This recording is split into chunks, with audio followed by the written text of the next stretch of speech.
नमस्कार दोस्तों, daily news India में आपका बहुत बहुत स्वागत है। आपसे निवेदन है कि आप हमारे चैनल को सब्सक्राइब कीजिए, लिंक्स आगे भेजिए ताकि अधिक से अधिक लोगों तक अच्छी खबर पहुंच सके। आते हैं आज की खबर पर। मणिपुर में जो हो रहा है भारत में कहीं नहीं देखा।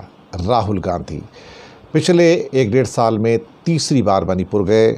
मोदी जी तो खैर पिछली मई के बाद जब से दंगे वहाँ शुरू हुए थे और सेपरेशन हुआ था, एक बार भी नहीं गए। दरअसल क्या है कि मोदी जी की एक ज़िद है, वो ज़िद्दी किस्म के इंसान है। अगर वो फैसला कर लें तो उन्होंने मणिपुर को अनाथ छोड़ दिया है। तो वो वहाँ पे गए तो फिर गिरिराज सिंह और रविशंकर प्रसाद, चूँकि अब राहुल तीसरी बार गए हैं तो भारतीय जनता पार्टी के ज़ख्मों के ऊपर नमक तो छिड़का है। जब ज़ख्मों पर नमक छिड़का तो इनको आग तो लगती है। तो रविशंकर प्रसाद कहते हैं कि वो वहाँ क्या करने जा रहे हैं, वहाँ पर हम शांति रेस्टोर करने की कोशिश कर रहे हैं, ये वहाँ जाके माहौल बिगाड़ देंगे। वहाँ पर क्यों जा रहे हैं? वहाँ पर एलओपी है भाई, मणिपुर में वो पहले भी गए हैं, अपना देश है, पीड़ित हैं वो। आप लोग नहीं जाएंगे तो क्या कोई भी नहीं जाएगा?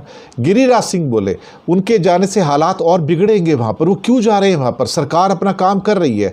सरकार काम करती होती तो सुप्रीम कोर्ट इतना खफा ना होता। अभी तो पिछले हफ्ते ही सुप्रीम कोर्ट ने कहा था कि you are doing absolutely nothing in Manipur.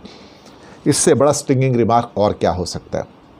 Rahul Gandhi जब वहाँ पहुँचे, पीड़ितों से मिले, चूड़ाचांदपुर गए और कुछ और जगह पे गए, और उनका कहना है कि मणिपुर में जो हो रहा है मैंने भारत में कहीं और नहीं देखा। हज़ारों परिवारों को नुकसान पहुँचा है, लोग मारे गए हैं।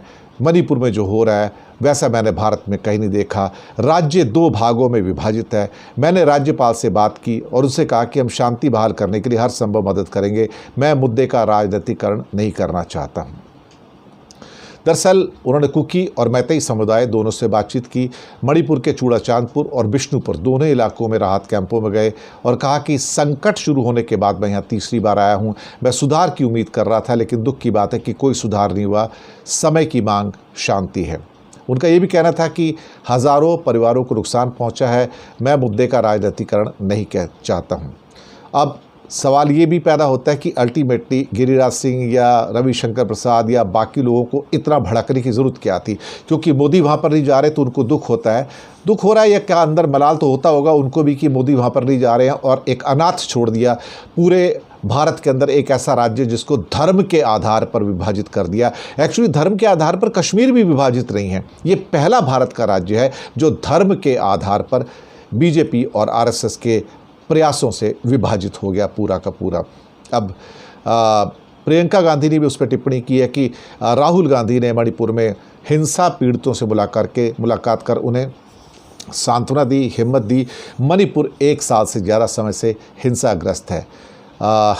शायद मुझे लगता है कि राहुल की ये पहल फिर कोई ना कोई तो कम से कम कोई ऐसा तो प्रयास कर रहा है कि जो वहाँ जाके शांति की बात कर रहा है, लोगों से बात कर रहा है, पीड़ितों से बात करता है।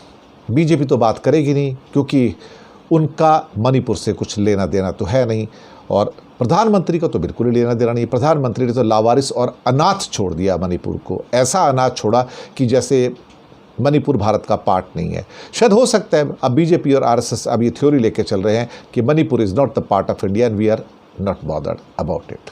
शुक्रिया।